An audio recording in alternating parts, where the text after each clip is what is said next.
She spent 6 weeks finding the book. She lost everything in the 6 seconds it took him to call her heart noise. He didn't know she was there. That was the worst part. No cruelty in it. No anger. Just a tired man saying a true thing about himself. Her heart beats too loudly. To a closed door he thought no one stood behind. She stood behind it, the book still in her hands. The cold coming up through the stone. Every word landing, one after another, clean as snowfall, and then listen. Nothing. No gasp. No tears. Just the soft sound of a book set down on the floor, gently. And footsteps walking away. This is the high ground, where a man has been alive for 1100 years. He buried everything he ever loved, so he stopped loving things. He built silence instead, stone by stone, century by century, and called it peace. Tonight he got exactly what he asked for. He has no idea yet what it's going to cost him. Cale Voss had not always been this quiet. There was a time. Long before the castle, long before the title, long before the particular cold that had settled into his bones like a permanent tenant, when he had been something other than still. When he had moved through the world with the reckless velocity of something newly made. When the sound of other people had not felt like an intrusion, but like weather. Like the natural condition of being alive. That was 1100 years ago. He didn't think about it often. There was no point. The man who had existed then was not a man he could return to. And mourning something so thoroughly gone seemed like a waste of the considerable time he had left. So he had built his silence instead, carefully, deliberately, the way a craftsman builds a thing he intends to last. The castle came first. High ground, stone walls 4 feet thick. A location so remote that the nearest village was a half-day's ride in good weather and entirely unreachable in bad. He had chosen every stone himself, or what felt like himself. The self he was becoming rather than the self he had been. He had designed the corridors to swallow sound, the great hall to amplify emptiness, the library to feel like the inside of a held breath. It worked. For 800 years it worked. He had advisors who came and went.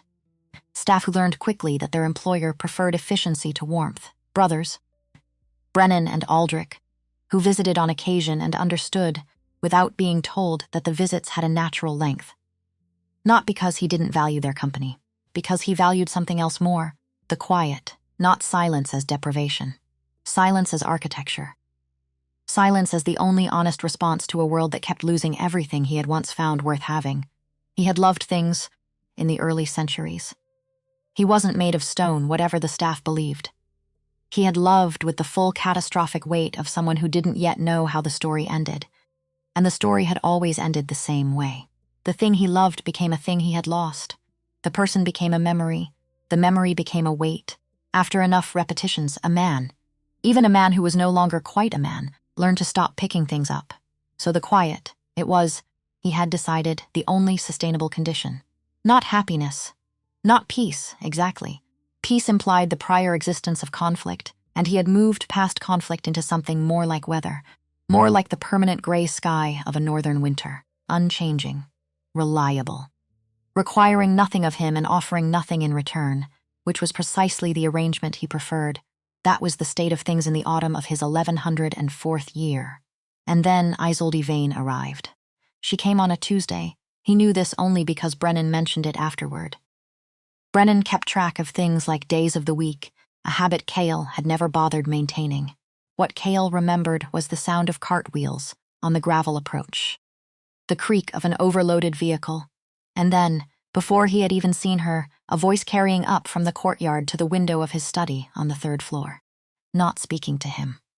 Speaking to the groundskeeper, an old man named Petir who had worked the castle for 40 years and spoke to no one if he could possibly help it. She was asking about the wing drainage, not complaining about it, asking about it, with what sounded like genuine curiosity, as if the drainage situation of a wing she had not yet entered was something she found legitimately interesting. Petir answered her. At length, Cale stood at his window and listened to Petir, who had not in 40 years offered an unsolicited opinion on anything, hold forth for 6 full minutes on the underground water channels, the original stonework, the repair that had been done badly in the 1700s. His personal theory about why the problem had never been properly fixed. Cale looked down into the courtyard. She was standing in the mud with her traveling case beside her, head tilted, listening to Petir with the focused attention of someone who intended to remember what they were being told, Not young. Not old. 28, he would learn later. The kind of face that looked like it had already decided what it thought about most things and was willing to be persuaded otherwise on specific points. Given sufficient evidence, she glanced up, not at him, at the window. At the building in general, the way a professional surveys something she's about to spend a great deal of time in. He stepped back from the glass. He told himself it was because the light was poor. Her contract was straightforward, 900 years of accumulated documentation. Letters, ledgers, maps, treaties, personal correspondence, ecclesiastical records, land surveys, the entire written history of the Voss estate and everything it had touched, swallowed, or outlasted, stacked in the archive rooms of the North Wing in a condition that ranged from disorganized to actively deteriorating. No one had attempted a full cataloging since 1743. That attempt had lasted 4 months before the archivist in question developed a persistent cough and quietly resigned. Isolde had been recommended by 3 separate institutions. Her references described her, variously, as exceptionally thorough. Occasionally difficult to redirect, and the best we've had in a generation, if you can tolerate the opinions. Cale had read the references once, approved the contract, assigned her the suite in the East Wing without meeting her. The arrangement was professional, clean. There was no reason for it to be anything else. She would do her work. She would leave when the work was done. He would not need to think about her. This was the plan. The plan lasted 11 days. On the 12th day, he came down to the library at 10:30 in the evening, his usual hour, the hour when the staff had finished for the night, and the building was at its most honestly itself, and found her already there. She had claimed the long oak table near the south window.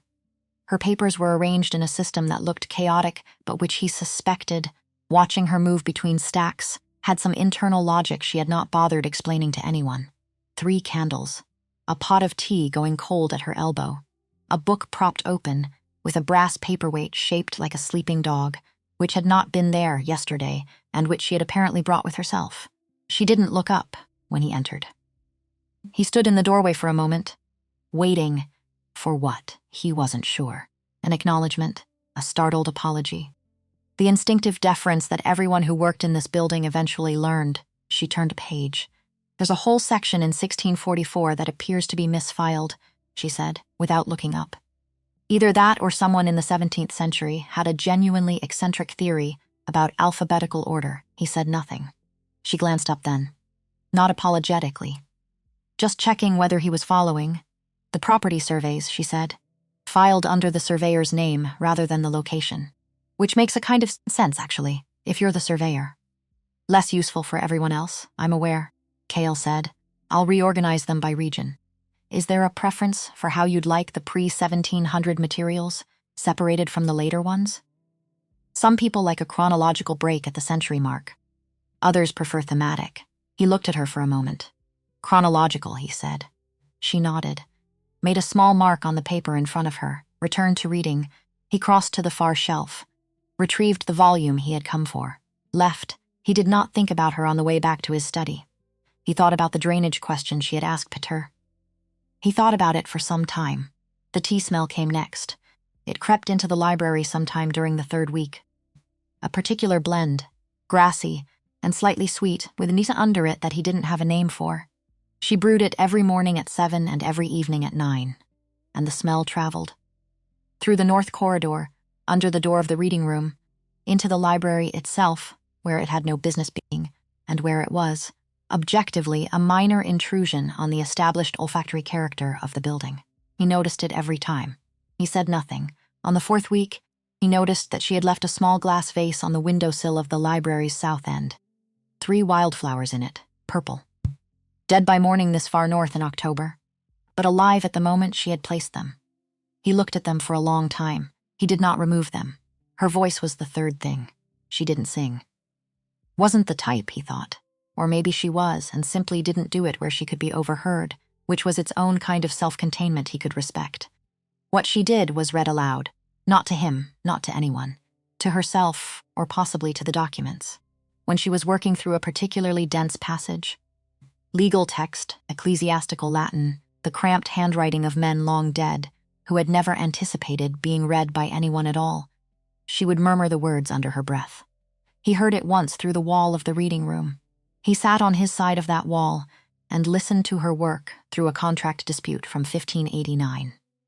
The focused, murmuring attention of someone trying to extract meaning from a document that was doing its best to obscure it, she said very quietly, "You absolute disaster of a comma placement?" She was talking to the document. He almost smiled. Almost. And then there was the heartbeat.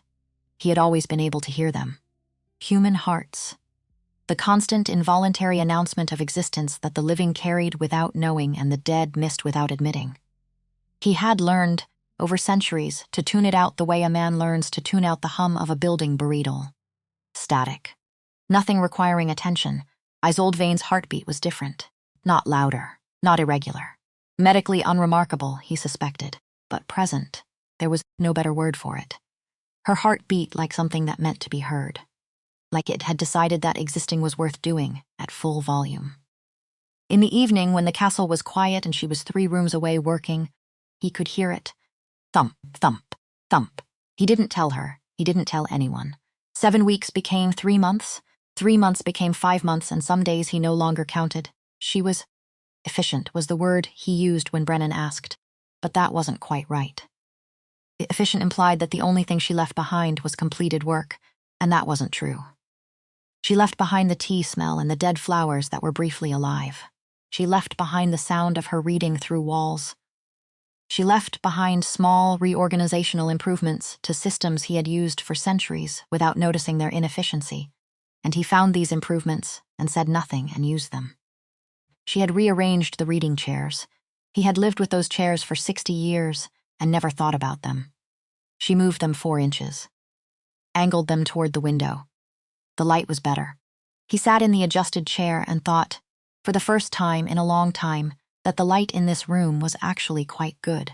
The book was a problem, not the books in general, those he understood. But this specific book was the thing that, looking back, he would identify as the moment when the arrangement stopped being purely professional and became something without a clean name. She mentioned it once, casually. Not asking, just observing aloud, which was a habit she had that he had started to recognize, the way she processed things by saying them rather than thinking them entirely internally. There was a collection, she said. Northern maritime poetry. Folk songs, technically, from the coastal settlements in the far north. Pre-17th century. I've seen 2 pages of it referenced in a footnote in your 1601 correspondence, but I've never been able to locate the actual volume. He said nothing. Do you know if it exists? She asked. It exists, he said. I had a copy once. It was lost. She made a small sound. The sound a person makes when they've added something to a mental list they already keep very carefully. He thought nothing of it. 6 weeks later, or something close to 6 weeks, he was not keeping precise track. He became aware that she was looking for it. Not asking him. Asking other people. Sending letters to book merchants. Following footnote trails through documents that had no business leading anywhere near maritime poetry, but which apparently, in her hands, could be coaxed into leading nearly anywhere. He watched this from a distance. He did not ask about it. He told himself he wasn't curious. He was curious. December came the way December always came to the high ground, without warning and without apology. The passes filled up. The roads became unreliable. The castle sealed itself against the weather with the resignation of something that had done this before and expected to do it many times more. Inside, the fires burned. The staff moved through their routines with the slightly accelerated warmth of people who had decided to mean it this winter. Cale noticed that Isolde did not seem to mind the cold. She had come from somewhere colder. He gathered, from the way she dressed, from her complete lack of complaint in conditions that drove the newer staff toward the kitchen fires and kept them there. She wore wool and kept working. The weather was an inconvenience. Her work was not. He found this not appealing, exactly. Recognizable. It was the attitude he had had for 11 centuries, and seeing it in someone who had been alive for 28 years was disconcerting, in a way he didn't examine closely. The winter solstice approached. He had an obligation, the midwinter gathering, which was its ancient and less festive name, though the staff called it the gala because they were optimists. 40 years ago, he had tried to cancel it. Brennan had explained, patiently, why he couldn't. He had accepted this and had attended every one since with the specific energy of a man fulfilling a contractual obligation he resented but acknowledged as binding. He told himself this year would be the same. It was 2 days before the gala. He was in his study, late. The fire had burned down to coals, and he hadn't fed it because he didn't feel the cold, and the act of feeding a fire felt, at this hour, like a concession to comfort he hadn't earned. He was reading, or trying to read, a book of territorial law that should have been absorbing and was not. And Brennan arrived, which was not unusual. Brennan arrived sometimes without announcement, a privilege of the specific relationship. And unlike Aldrich, he did not arrive to argue. He arrived to observe, occasionally to say something that turned out to be true in a way that was inconvenient, and then to leave. He settled into the chair across from the fire, looked at the embers, said nothing for a while. Cale let him, eventually. She found it. Cale looked up. The Maritime Poetry Collection, Brennan said. She found a copy. Through a book merchant in the northern settlements. Took her 6 weeks apparently. Cale said nothing. She had it sent here, Brennan continued. I saw the delivery this morning. A pause. I imagine she'll bring it to you, Brennan said, mildly. Not with any particular inflection. The way he said most things, which was the reason those things tended to land harder than expected. Cale looked back at his book. Thank you, he said. Brennan sat for a moment longer, then stood. Moved toward the door. At the threshold he paused, which was also a habit, and one that Cale had learned to brace for. She's been here 5 months, Brennan said. Not looking at him. Looking at the doorframe. When was the last time someone stayed 5 months? He left before Cale had to answer. Which was, until Cale's experience, the only possible reason to ask a question like that. That night, he was in his study with Brennan and Aldrich. There were evenings when all 3 of them occupied the same room, which had its own quality, like whether that might go any direction. Aldrich was in the chair nearest the window, boots up, glass in hand, looking for something to say that would get a reaction, which was Aldrich's primary form of entertainment after 11 centuries. Brennan was at the desk, nominally reading, actually listening, and Cale was talking, not about anything in particular, or what felt like nothing in particular. The way men talk when they have something specific on their mind that they're trying to approach from the side rather than directly. He was talking about the castle, the noise of it lately, the way the staff had multiplied their presence somehow, their sounds, their footsteps, the smell of whatever the kitchen was attempting. And then, he was talking about her, without meaning to, without deciding to.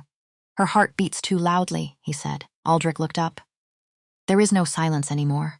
I had 1,000 years of this, a gesture around the room, at the walls, at the stone itself, and she has filled it with noise, he heard himself say it. Felt the words leave him. There was something in them that felt true, and something else that felt like a man blaming the weather for being wet. It's suffocating, he said.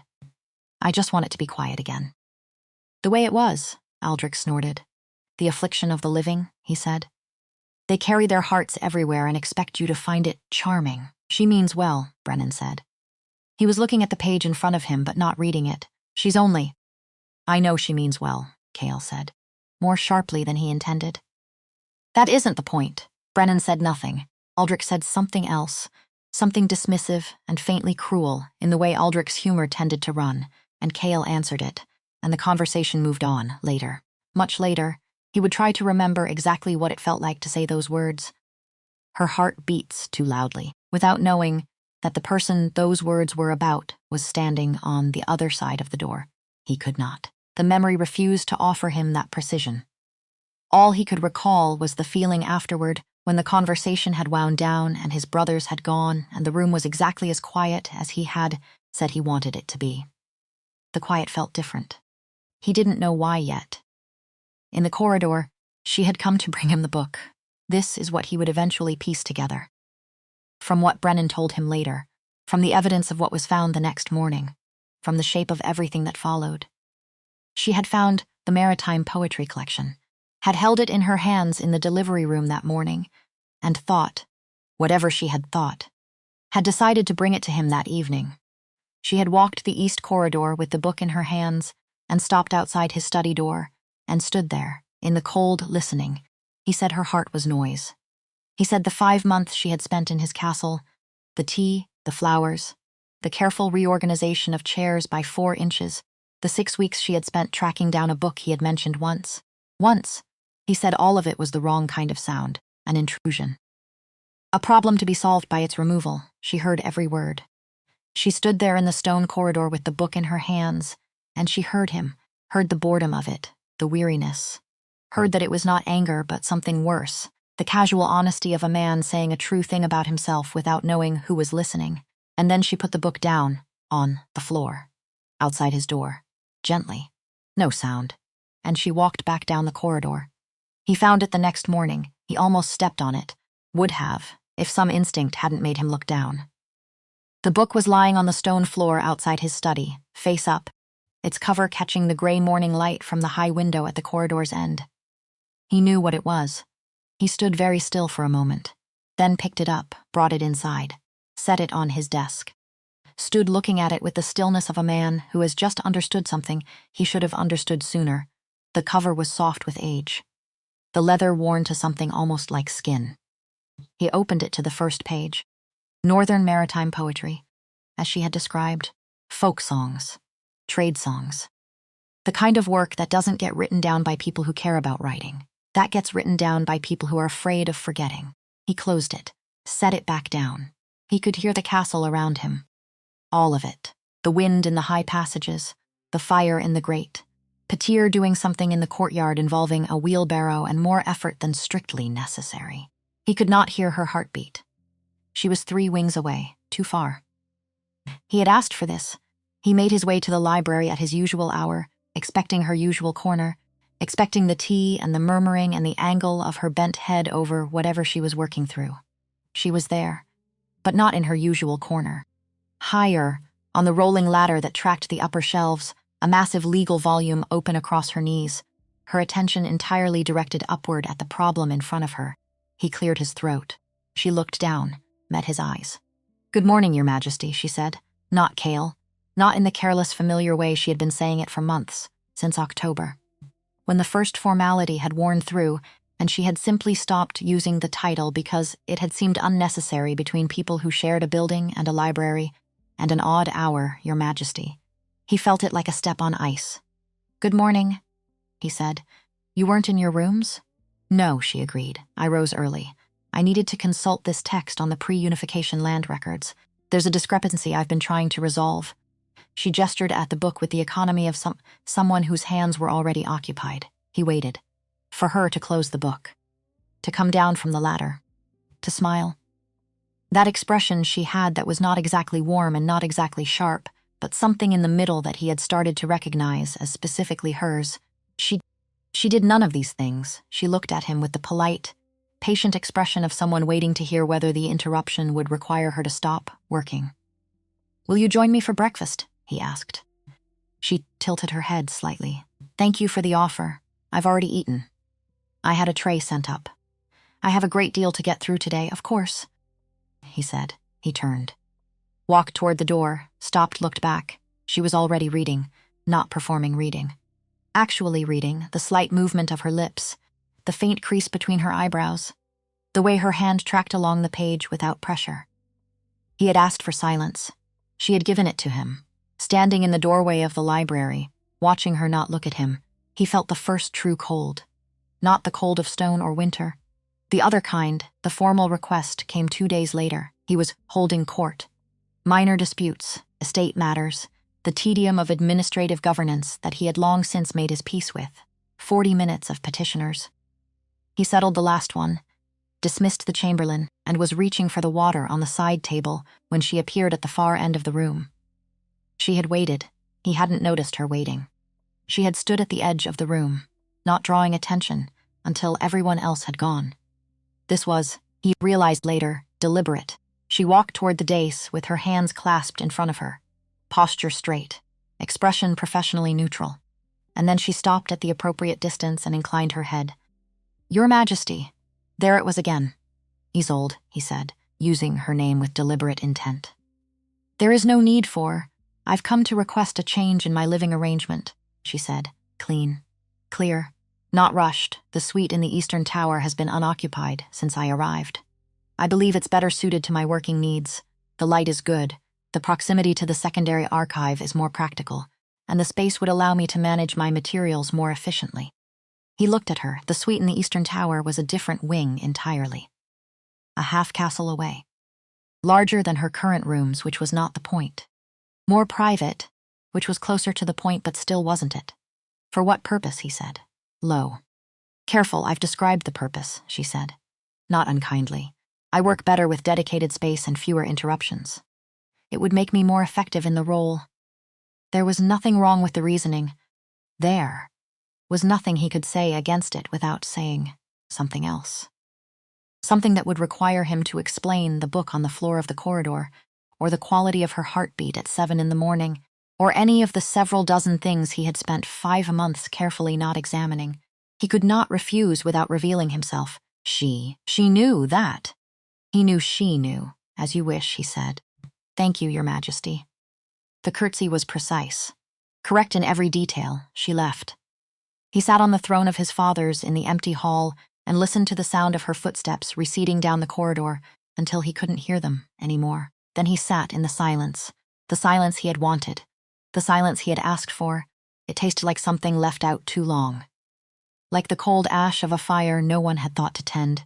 By nightfall, her rooms were emptied. He didn't watch. He had work to do. Council business. Correspondence. The kind of administrative weight that a kingdom generated without pause or apology.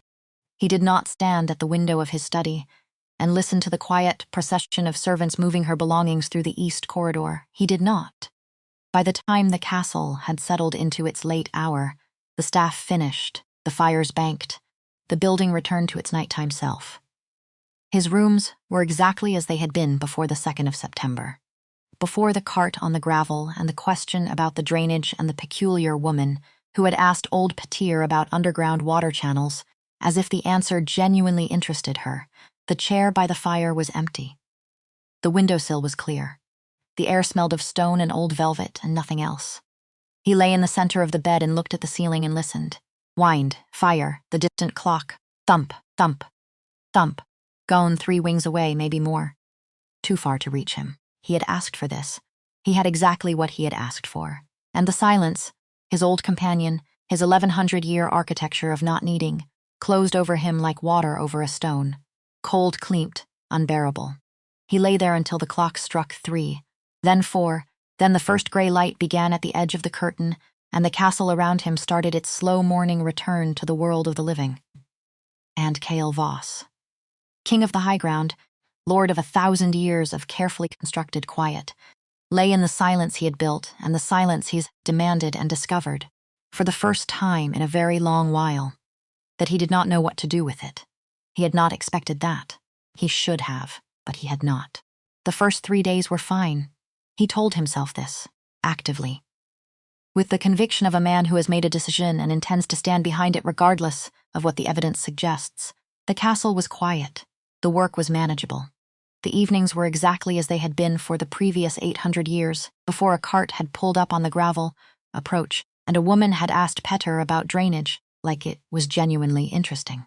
Fine. He was fine. He was not fine. He noticed it at first in small ways, the kind of small that you could dismiss once and twice and possibly 3 times before it stopped being dismissible. The chair by the library fire. He had sat in it for 60 years without thinking about it. Now he sat in it and thought about the 4 inches, the adjustment. The way the light had been better, and he had noticed the light was better and had not said so. He had not said so.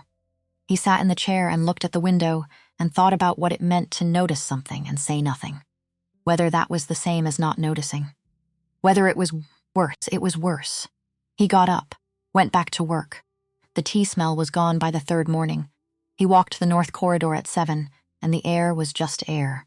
Stone and cold, and the flatness of a building that was not, at this moment, being inhabited by anyone who brewed jasmine and something under it that he had never named. He stopped in the corridor, stood there, breathed in, nothing. He was a man who had not needed tea for 11 centuries.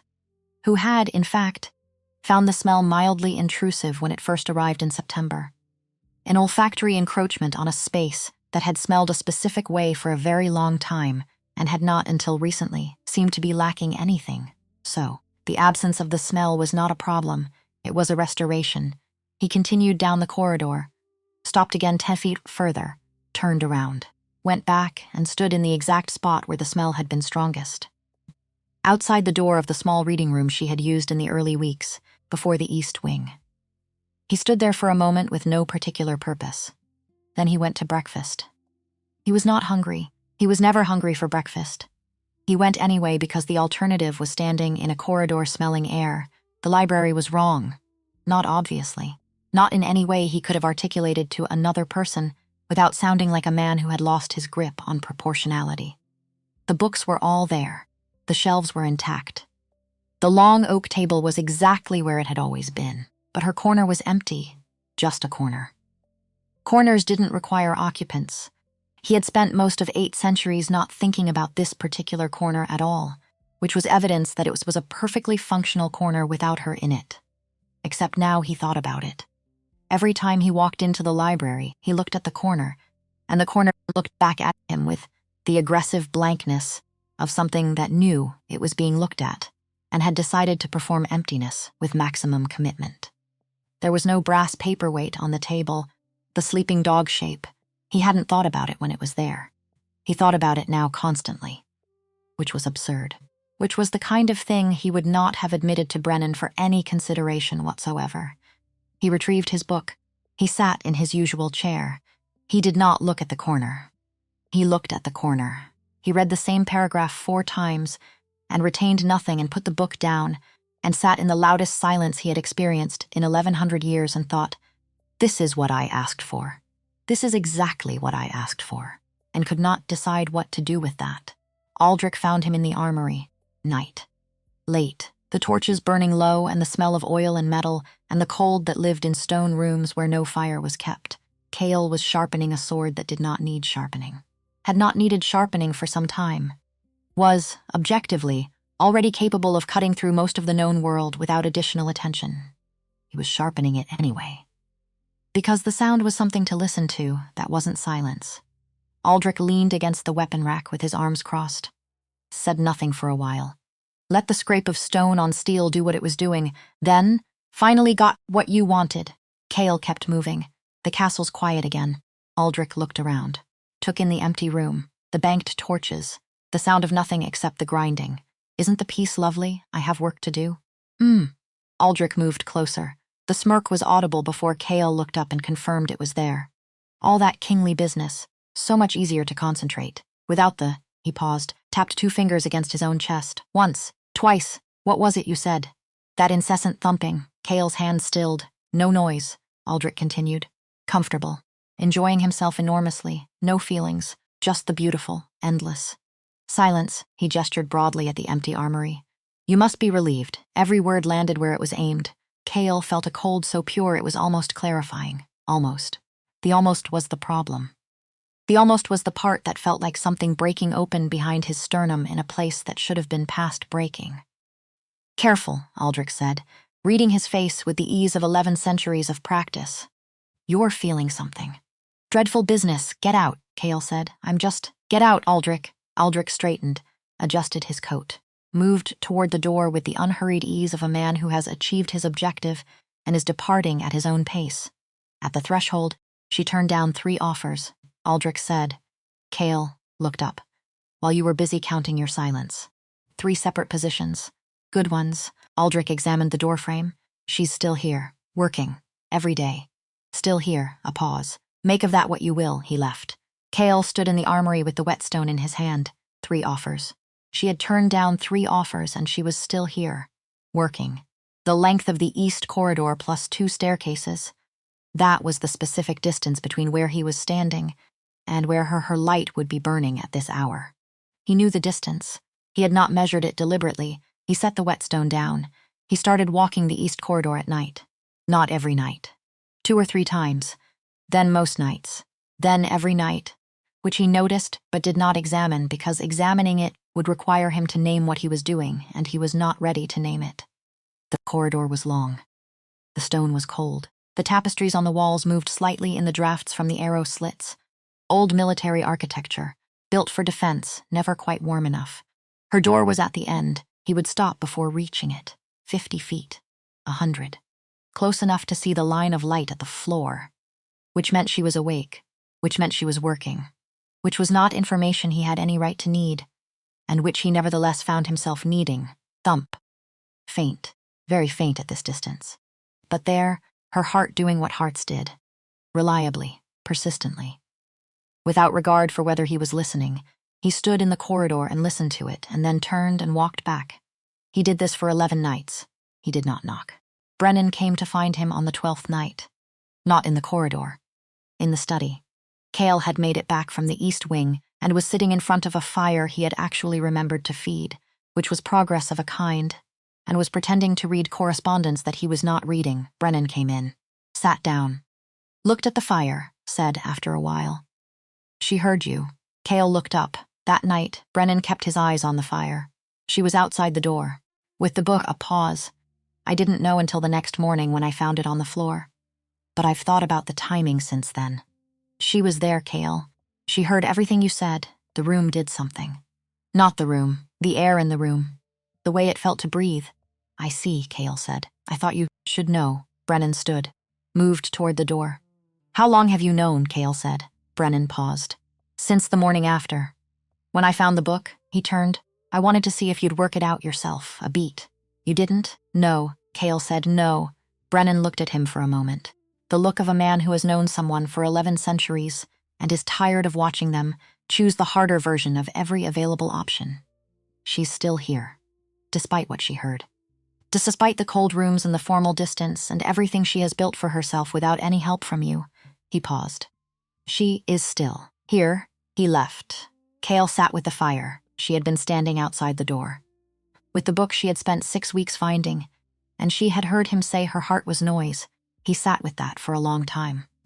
The way you sit with a thing that you cannot put down and cannot hold without pain and have no third option for. After that it was different, not better, different. There is a specific quality to shame when it arrives late, when the thing you should have understood weeks ago becomes suddenly and completely clear, and it is not like the sharp shame of an immediate mistake. It is slower, heavier. It moves through a man the way cold moves through stone, thoroughly, without the possibility of pretending it isn't there. He started noticing the small absences the way you notice a missing tooth. The tongue keeps finding the gap, involuntary, persistent. The wildflowers on the windowsill. Gone the reading chair angled toward the light, still angled, she had not unangled it. But empty, the sound of her working through walls. Gone the book was on his desk. He had not moved it. He picked it up sometimes in the evenings and held it without opening it, which was not a habit he had ever had with any book before, and which he recognized as the behavior of a man who had run out of useful responses and was reduced to holding objects. He went to the library at his usual hour. She was not there. She was in the records room now, the secondary archive, closer to the eastern tower, closer to her new suite, further from anywhere he would naturally be. He told himself she had reorganized her work for practical reasons, but she had also left a note in the library. A small card on the table where she used to work, addressed to no one specifically. A list of materials she was currently using, a request that no one refile them in her absence, a note about where to reach her if there were questions about the 1644 land surveys. The card was signed, I. Vane. Archivist, not her name, her function. He read it 3 times. Put it back exactly where he found it. The night of the gala. He saw her before she saw him. She came through the east entrance, which had better light in the evening, and he was positioned on the upper landing that overlooked the ballroom floor, which was where he always positioned himself at these events because it allowed him to observe without being surrounded. He saw her, deep blue. Not the bright blue of a woman who wants to be looked at. The dark sapphire of a woman who knows exactly what she's wearing and chose it for reasons that have nothing to do with anyone else's opinion. Hair up. Simple. The kind of simple that takes thought. She moved into the room without scanning it for him. That was the first thing he noticed. The first thing that struck at him somewhere in the vicinity of the sternum. She moved into the room like someone who had somewhere to be and people to speak to and a purpose that existed independently of whether or not he was watching. Because she did. That was the thing. She did. He watched her move through the gathered company with the focused ease of someone who had learned the room in advance. Which she had. He realized this watching her, watching the way she navigated toward specific people, the way she knew before she arrived which conversations were worth entering. She stopped at Lord Fenwick's left, old Fenwick, granite face, the most reliably obstructive member of the council. A man who had spent 4 decades making it clear that he regarded most of the known world as insufficiently serious for his attention. Fenwick looked at her. She said something. Fenwick's face did not exactly change. But something in it just shifted, the shift of a man who has heard something unexpected and is recalibrating. He answered her. She answered back. Fenwick, for the first time in Cale's 40 years of watching him at these events, actually leaned in slightly. The posture of a man who is genuinely interested in what he is being told. Cale stood on the landing, and something happened in his chest that he would not have been able to name 2 months ago. Could name now. Did not particularly want to name, but could not avoid. He watched the woman he had called Noise command a room by doing nothing except being entirely herself. Then Davin Lorne appeared, Count Davin Lorne. 30 years old, or something close to it. New money displayed with the confidence of old. Handsome in the specific way of men who have been told so recently enough that they still expect it to open every door. He had been working his way toward Isolde for the better part of an hour. Cale had noticed this without meaning to. Had watched it with the detached irritation of a man observing a problem he had decided wasn't his. Except. Now Davin had reached her and was leaning in close, his voice lowered, his eyes doing the thing they had been doing all evening. That acquisitive look that had nothing to do with her, and everything to do with the conclusion he had drawn about her current situation. She was, as far as Davin could determine, no longer under anyone's direct protection, which meant she was, from his perspective, available. Available for what Cale understood in the first 3 seconds of watching them speak. Not romantically. Politically. Davin wanted something, and had decided that Isolde, unclaimed, unprotected, working alone in an East Wing archive with no formal title and no formal standing, might be the way to get it. Cale watched this from the landing. Felt the cold thing move through him. Definite. Unmistakable, not anger, or not only anger, something older, something that had its roots in the part of him that had been old when the castle was young. A possessive, territorial, ancient thing that he was not proud of and could not quite suppress. But that wasn't what stopped him. What actually drove the cold into something different, something closer to recognition than fury, was the moment Isolde looked at Davin. Cale was watching her face from 40 feet above. He saw the moment she understood what Davin was doing. Not what he was saying. What he was doing. And he watched her make the decision, 1 breath. Maybe less. The micro-calculation of a woman who has been navigating rooms full of Davin Lornes for her entire adult life and has developed, through long practice, the specific skill set required to neutralize them without incident. A smile, precise in its warmth. 3 sentences, unhurried.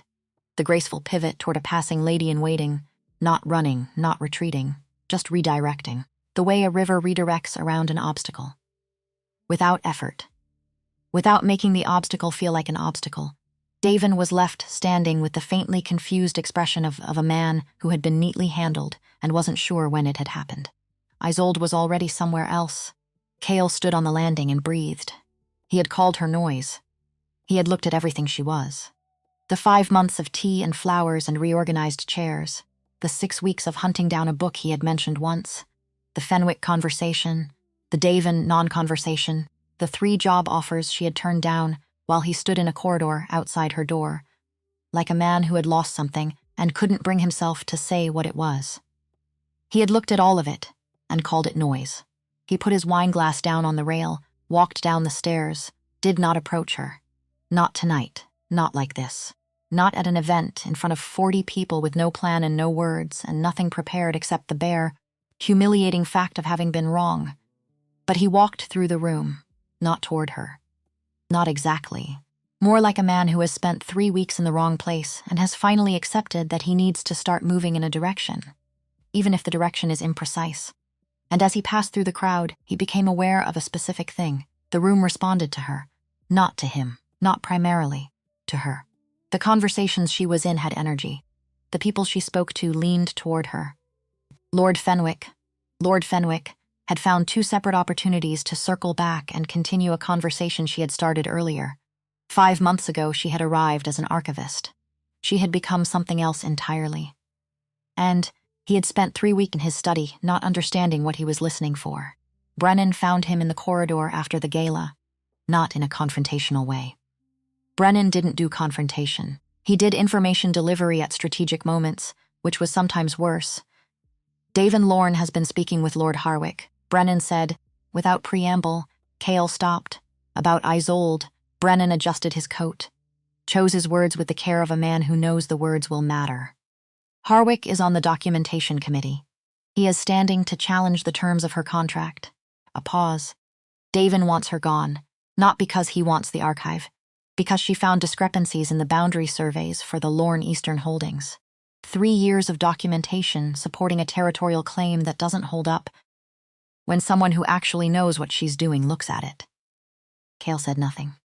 If she loses the archivist position, Brennan continued, she loses her standing in the castle. The contract was the basis of her being here. Without it, when, Cale said. Brennan looked at him, the committee session. When is it scheduled? They haven't announced it yet. I found out through Harwick's secretary. Brennan studied his face. You have some time. Not much. Cale was already moving. Where are you going? The East Wing. Brennan stepped aside. Cale, he said it to his brother's back. Don't go in there and make demands. Or promises you haven't earned. Or, I know, Cale said. Not stopping, do you? He stopped, turned, looked at his brother in the corridor in the low torchlight, in the quiet that the gala had left behind.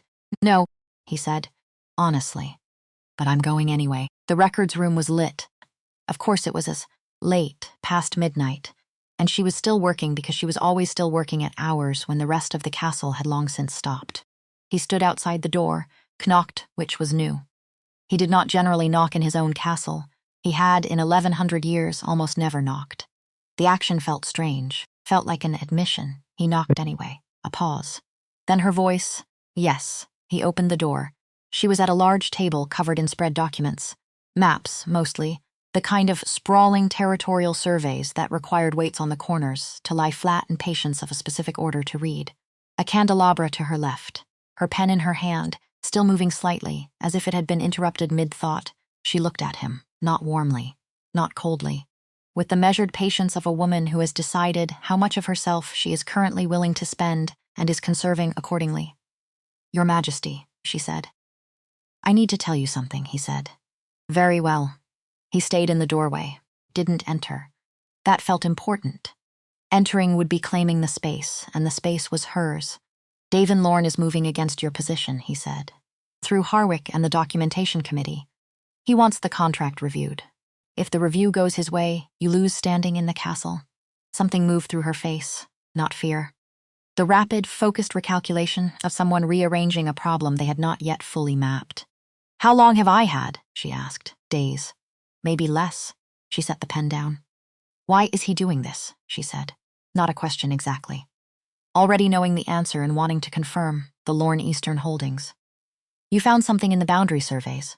300 years of inflated claim based on a misattributed reference document. She said it flatly. Factually, as if she were describing a filing error rather than the potential unraveling of a noble family's territorial foundation. I noted it 6 weeks ago. I hadn't yet determined whether it was deliberate or inherited. A pause. Now I know. He'll move quickly, Cale said. So will I, she said.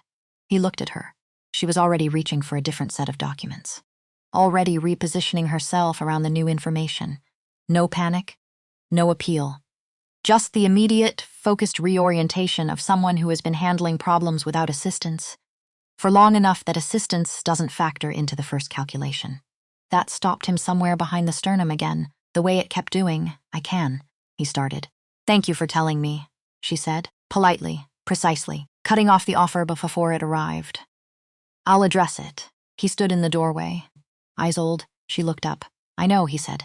That isn't why I came. A beat of silence. Then why, she said. And it was the first time since the formal distance had settled in, that he heard something other than professional neutrality in her voice. Not warmth, not yet, but the specific quality of a question that is actually a question, that actually wants an answer. He opened his mouth, and did not have the words, not yet, not the right ones. The real ones, the ones that Brennan had been not quite telling him to find for 3 weeks, were there but unready, unformed. The product of 11 centuries of not saying things waiting to become the thing he needed to say. Not tonight, he said, but soon. She looked at him for a moment. All right, she said, not forgiving, not dismissing, just leaving the door open, a crack. The width of 2 words and the space between them. He withdrew, pulled the door almost closed, left the 2 inches of light showing, stood in the corridor outside, listened, the scratch of her pen resuming, the faint rustle of maps. And underneath it, steady, present, utterly reliable. Thump, thump, thump. He stood there for a moment. Let it register. Let it mean what it meant without trying to name it differently than it was. Then he straightened, went back to his study. Sat down at the desk, took out a sheet of correspondence paper, and began, for the first time in 1100 years, to write something that wasn't a command or a decree or a reply. He wrote, I was wrong, stopped, looked at it. It was the truest thing he had written in longer than he could accurately calculate. He kept going. Not the whole thing. Not yet. He was not ready for the whole thing, but some of it. The beginning of it. The part that started with 1100 years of silence and ended with the woman who asked Petir about drainage like she actually wanted to know the answer.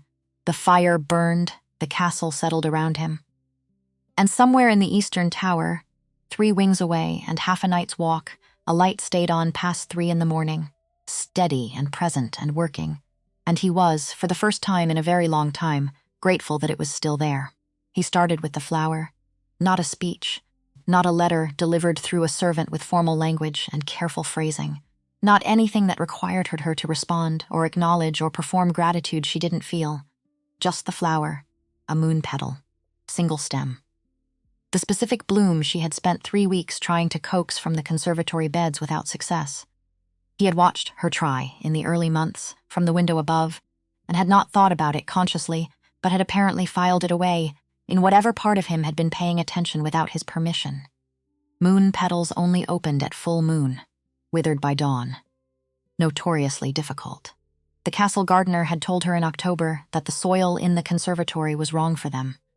Too cold, too much stone beneath the beds. Kale knew where they grew wild, 2 miles north. A shelf of rock that caught the moonlight at the right angle. He had walked past it for 300 years without caring about it. He walked there in the middle of the night. Found one bloom, perfect, cream white, the petals almost translucent in the dark. Brought it back, left it outside her door on a bed of damp moss to keep it alive until morning. No note, no name, just the thing itself.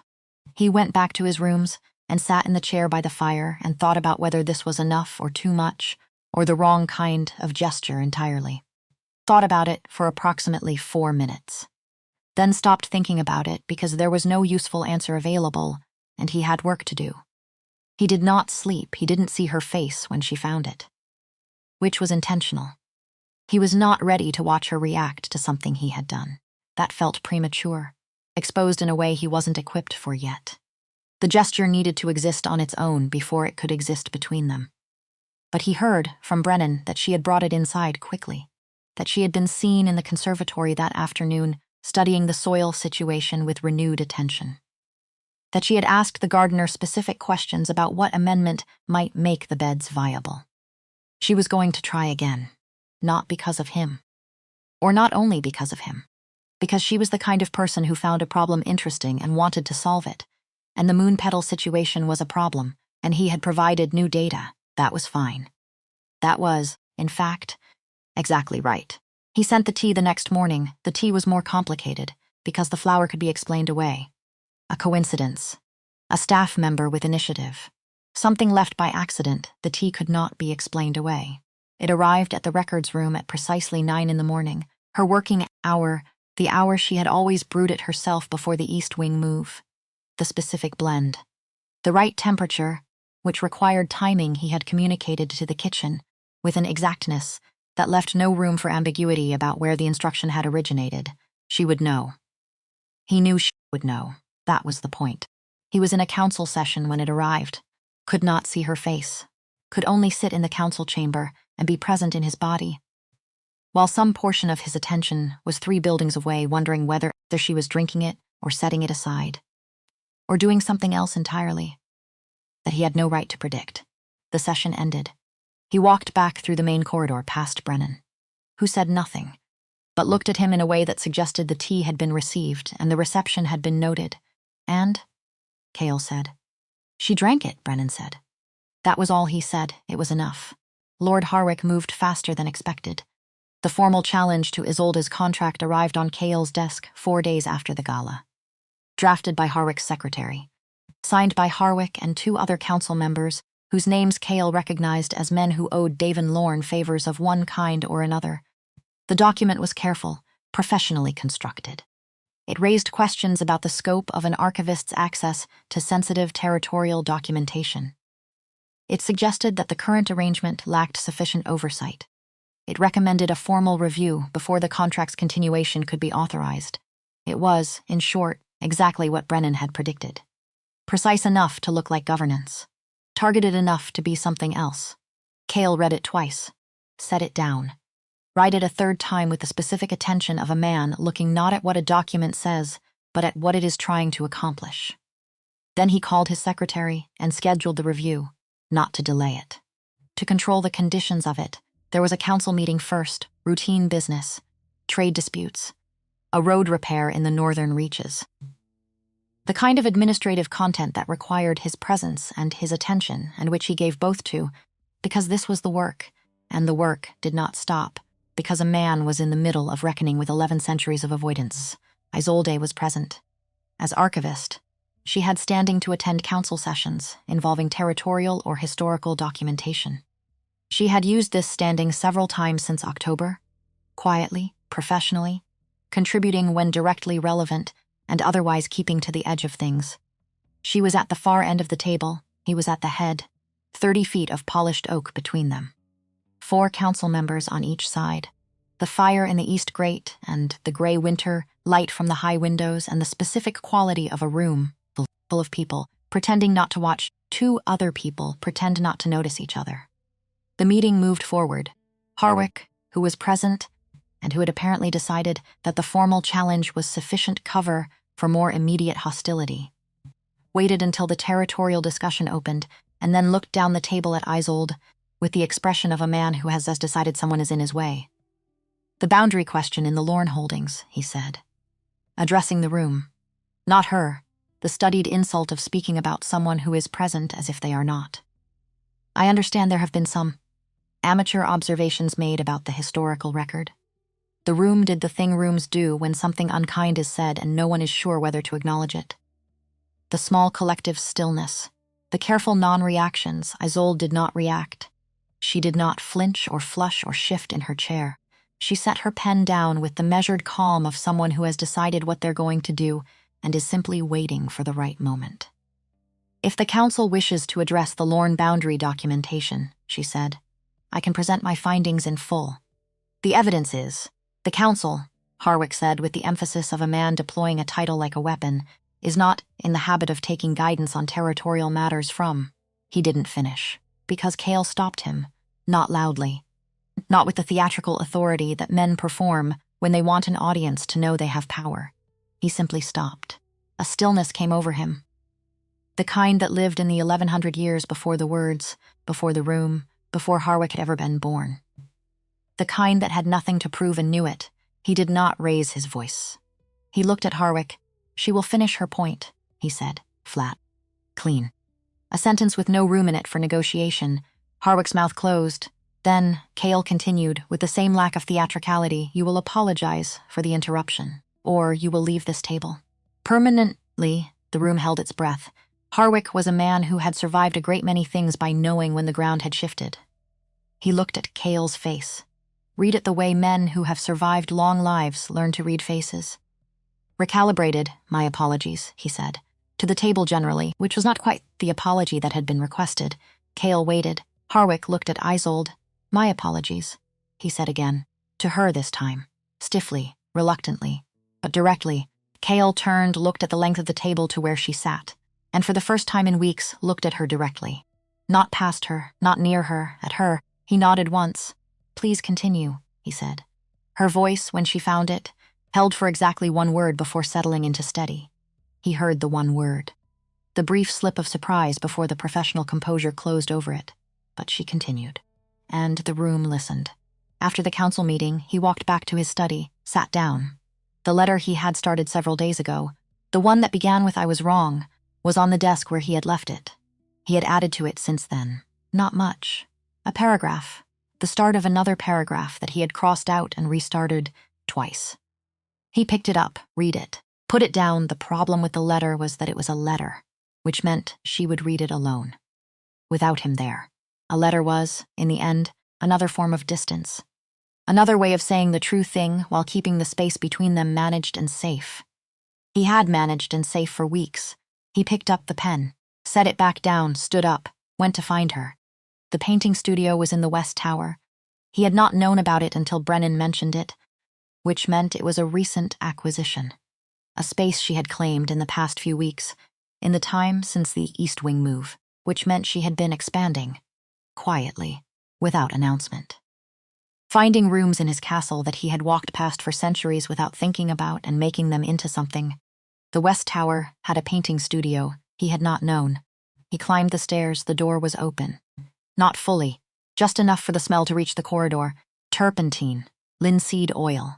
Something else underneath that was sharper and more alive. He stopped at the threshold.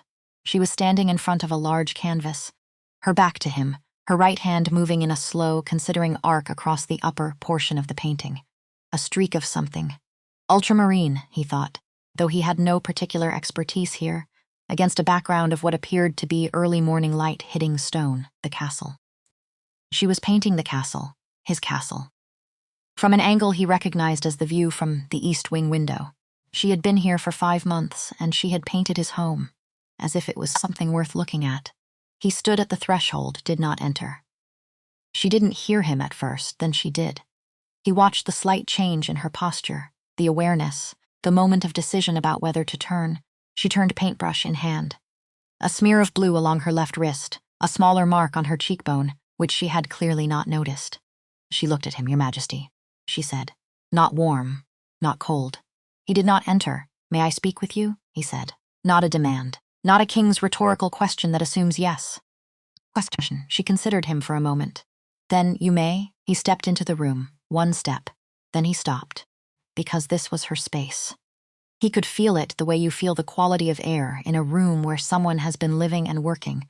The layered presence of hours spent here, choices made here, the gradual accumulation of a person's attention leaving its mark on the atmosphere. He had walked into her space uninvited once before. In the library, the night he had gone looking for a game to call it. A performance. He was not going to do that again. He stayed near the door. "I didn't come to make excuses," he said. "There aren't any." He looked at her directly. "I came to apologize, which is not the same thing. And I want to be sure you know the difference before I say the rest." She set the brush down on the edge of the table, slowly, not impatient. "Waiting what I said that night," he continued. "About your heart, about your presence. The words were harder to say here, in person, in her studio, with paint on her cheekbone and her full attention on him, which was exactly why they needed to be said here and not in a letter. I called it suffocating. I meant that. In the moment, I meant it, and I was wrong. Not about what I felt, about why I felt it." He stopped, because this was the part that had taken weeks and a corridor walk, and a borrowed flower and a cup of tea sent to someone 3 wings away to get to. "I was afraid," he said, flat. No performance. No cushioning. A man who has lived 1100 years should not have that as his primary defense. He continued. "I'm aware of that. I'm not offering it as an excuse. I'm offering it as the truth, which is what you're owed." He paused. "You came into this castle, and you made it alive. In ways I had forgotten it could be. And instead of understanding what that was, I panicked. Like a man who's been cold for so long he calls warmth an intrusion." He looked down at the floor of her studio, at the dried paint, the history of her work in this room. "I blamed your heart, your loud, persistent, inconvenient heart, as if the problem was you and not what you made me feel. Silence, not hostile silence. Not the weeks-long silence of managed distance. Something else. The silence of a room where something true has just been said and the air is adjusting to it." He looked up, and she looked back at him with an expression he had not seen before.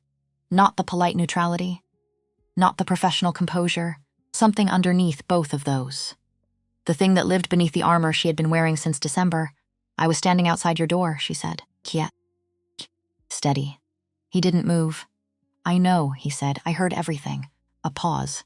"Not some of it. All of it, I know." She picked up the paintbrush again. Not to paint, to have something in her hands. He recognized the gesture. The need for an object to hold when what you're holding is something that doesn't have a shape. "I didn't leave," she said. "No, I should have." By any reasonable measure, she looked at the brush. "But I had work to finish, and..." She stopped. The pause of someone editing what they were about to say. Not lying. Choosing then, she chose the true version, and I needed to know something, she said. "If I stopped making myself quiet, stopped arranging myself around the edges of your silence, if I just took up the space I actually take up, whether there would be anything left of us to come back to." He stood very still and, he said, the word barely audible, she looked at him. "I haven't decided yet," she said. Not unkind. Honest. The specific honesty of a woman who has been burned by premature certainty and has decided not to repeat the experience. "That's fair," he said. "I know it is." A pause. He should leave. He had said what he came to say. The rest was hers to do with as she chose, and he had no right to stand here waiting for a verdict, as if the waiting itself was a form of pressure. He moved toward the door. "Cale." He stopped. She hadn't called him that in weeks. He turned. She was looking at the canvas, not at him. "At the painting of his castle in the morning light, the east parapet," she said. "I can't get the light right. The dawn hits it at an angle I keep misreading. It comes out too golden. But the real light is..." "Silver," he said. "Almost. It has the cold in it still.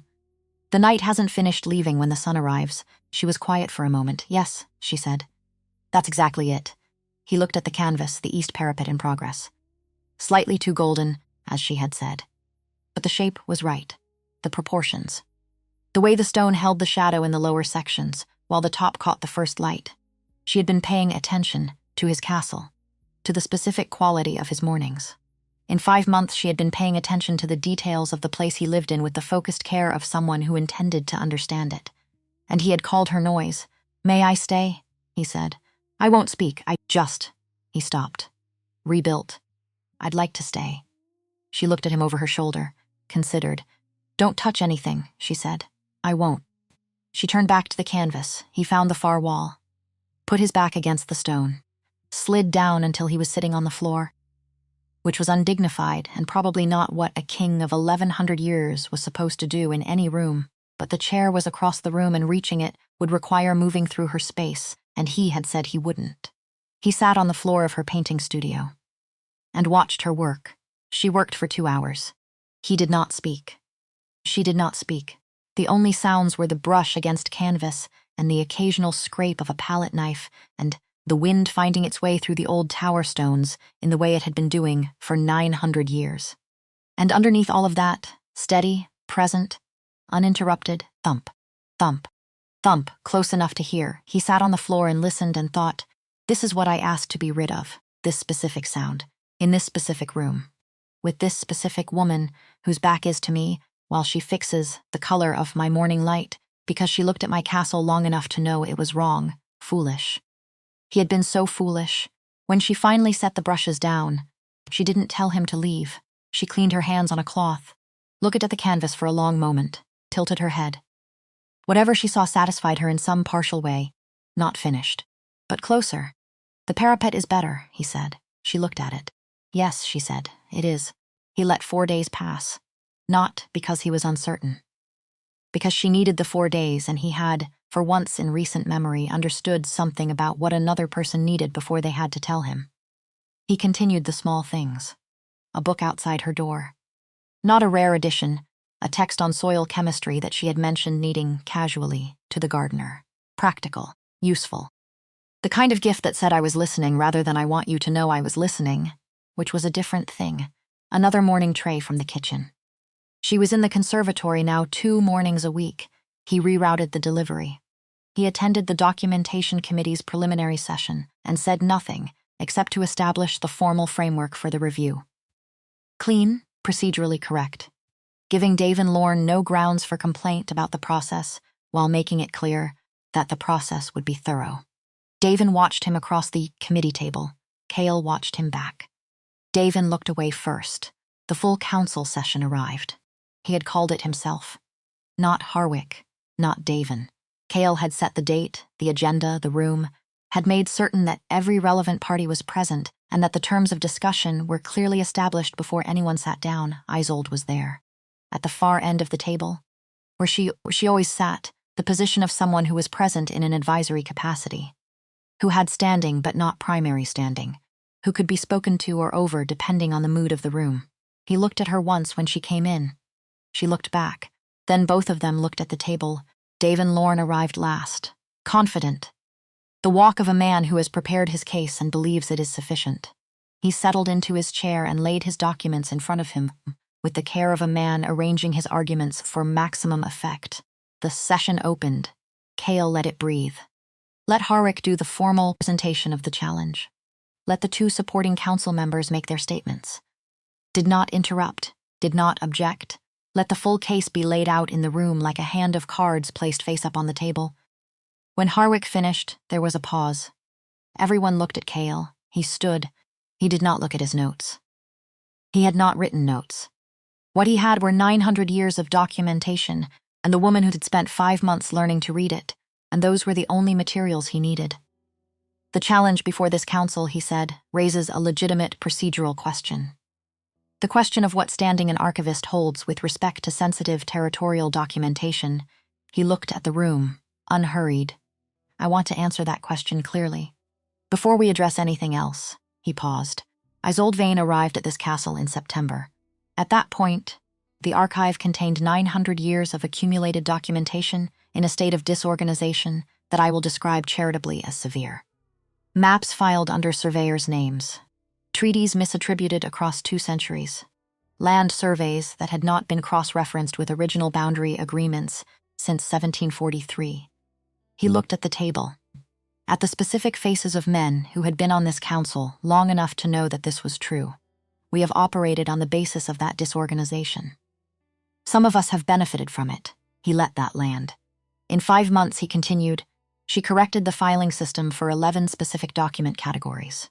She found and resolved 4 cross-referencing errors that had persisted for over 100 years.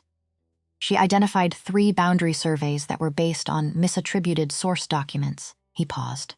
One of those surveys is the basis for the Lorne Eastern Holdings claim. The room shifted. Davin sat very still. Lord Lorne's challenge to her contract, Cale said, without inflection, without heat, as if he were reading a weather report, is not a procedural concern about archival oversight. It is an attempt to remove the person who found the fault lines in a territorial claim before she can formally document them. He looked at Davin directly. That is what this is. This council deserves to know the difference between governance and self-preservation. Davin opened his mouth. I'm not finished, Cale said. He said it quietly. Davin closed his mouth. She performed this work without a title that reflected her contribution, without recognition, without being asked to go beyond the initial scope of her contract. He looked at the room. This council has, in the past 5 months, benefited directly from her findings and taken no formal step to acknowledge them. He looked at Harwick. You have used the corrected 1744 land survey 3 times in this chamber.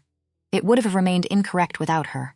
Harwick did not respond. Cale looked at the full table. Isolde Vane will be named Chief Archivist of the Voss estate, with full standing, full access to the complete documentation record, and full standing in this council as it relates to matters of historical and territorial record. He paused. If anyone at this table disagrees, say so now. Silence not the tense silence of men who want to speak and are choosing not to. The silence of men who have looked at the situation from every angle they have available and found that there is no angle from which this is worth contesting. Davin Lorne looked at his documents, looked at the table, did not speak. Cale turned to the far end of the table, to where she sat. She was looking at him with an expression he had never seen on her before. Not surprise. She was past surprise. Not gratitude, exactly, because gratitude implied debt and she had not been given a gift. She had been given what was already hers. What he saw on her face was something quieter than either of those things. Recognition. He nodded to her. She nodded back. After, he didn't follow her out of the chamber. Let the room empty. Let the post-session movement do its work. sat at the head of the table when everyone else had gone and looked at the empty chairs. Brennan appeared in the doorway, leaned against the frame. "Well," he said. "Well," Cale said. "Dave and Lorne is going to make your life difficult for the next 6 months. Yes, Harwick too." "Yes," Brennan was quiet for a moment. "Worth it?" Cale looked at the empty table. "Yes," he said. Brennan nodded, pushed off the doorframe, moved to leave. "Brennan," he stopped. "Thank you," Cale said. He made a small gesture at the room, at the preceding weeks, at the specific fraternal version of patience that had consisted mostly of delivering uncomfortable information and then leaving before it could be argued with. Brennan looked at him for a moment.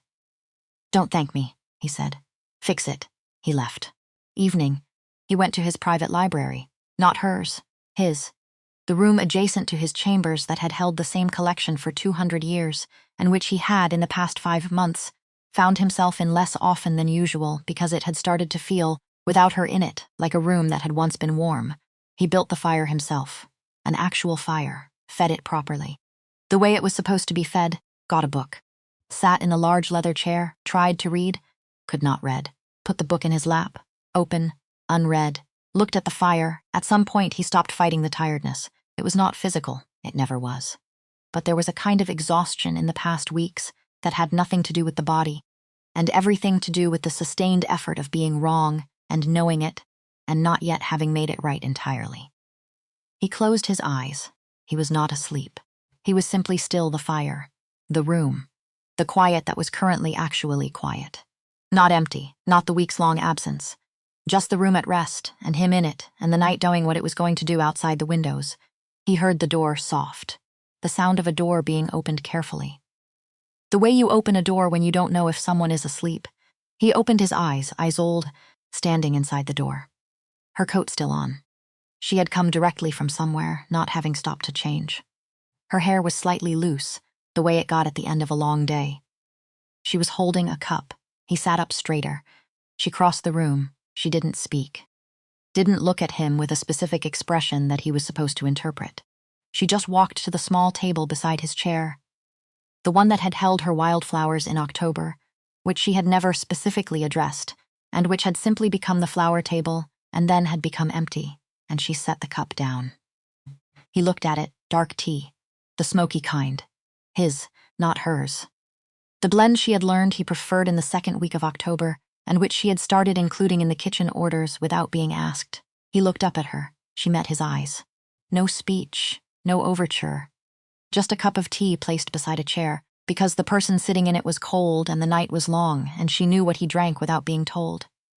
He could not speak for a moment. She turned, crossed to the chair on the other side of the fireplace. The one that had been nobody's chair for 60 years, until she had started sitting in it in November when the library was too cold and the fire in here was better. She sat down, reached into the bag at her side, produced a book, opened it, not to him. Not performing anything for him, just settling in. The way a person settles into a room they intend to stay in for a while. He looked at her. She was reading. Or she was going to read. Her eyes were on the page, and the page made sense to her, and the fire was warm, and the room was what it was. He reached out. His hand moved before he had fully decided it would. His fingers found the cup, the warmth of the porcelain, the specific heat of something prepared with attention by a person who knew what he needed without being asked. He wrapped both hands around it, raised it, drank. The warmth moved through him. Down and out, to the parts of 1100 years that had been cold so. Long they had stopped registering it as cold and had called it normal, had called it preference, had called it the architecture of a life lived without complication. He closed his eyes for a moment. When he opened them, she was still reading, not watching him, not waiting for a response to the tea or the sitting or the fact that she was here, in his chair, in his library, on the other side of his fire. He set the cup down, picked up his own book, opened it, and for the first time in 1100 years, he sat in his silence, his chosen, constructed, carefully maintained silence, and found that it was not empty, not because she was filling it with noise, because she was in it. There was a difference. He had not understood there was a difference. He understood now. They read for 2 hours. The fire burned. The night moved. Outside, the castle did what it had done for 900 years. The settling, the cooling, the language of very old stone in very cold air. Inside, the fire. 2 chairs. 2 books, and the sound he had spent weeks living without. Thump, thump, thump.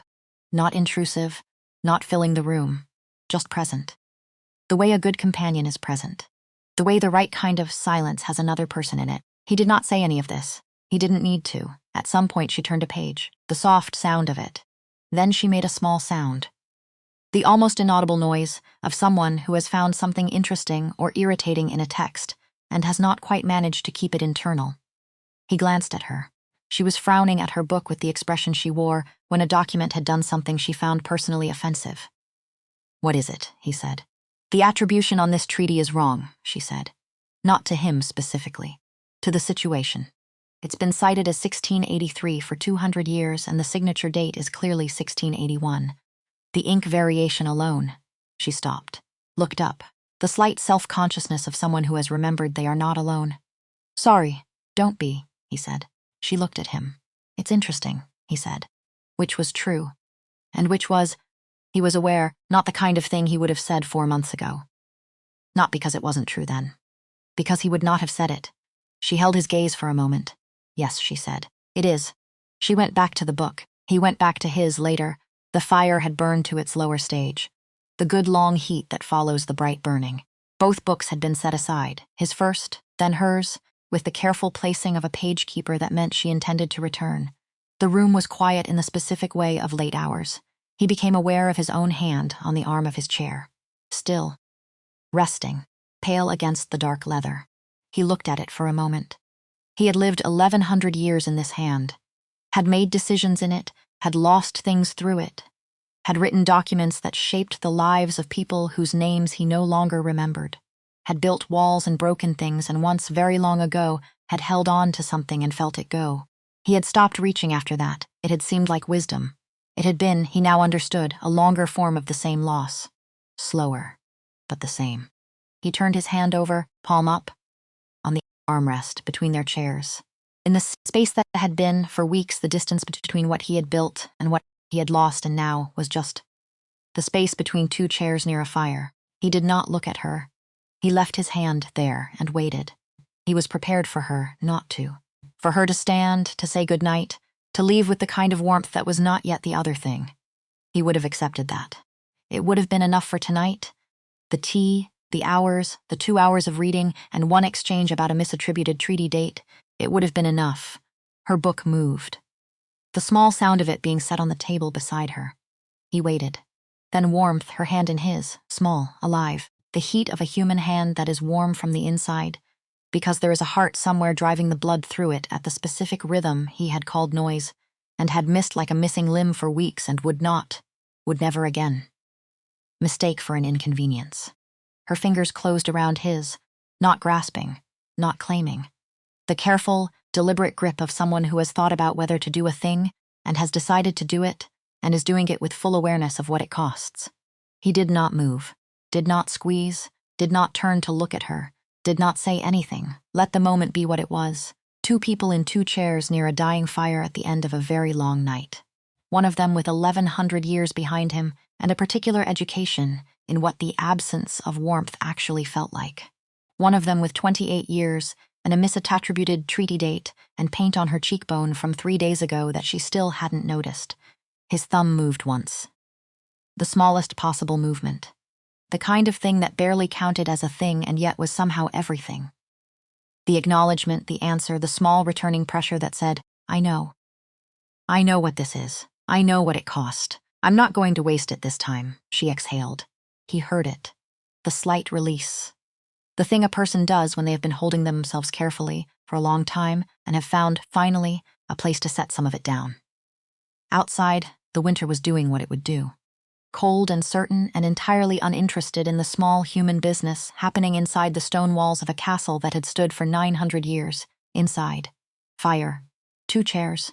2 hands, and the sound of her heart, steady, present, close enough to hear. He held her hand in the dying firelight and listened, and did not want it to stop.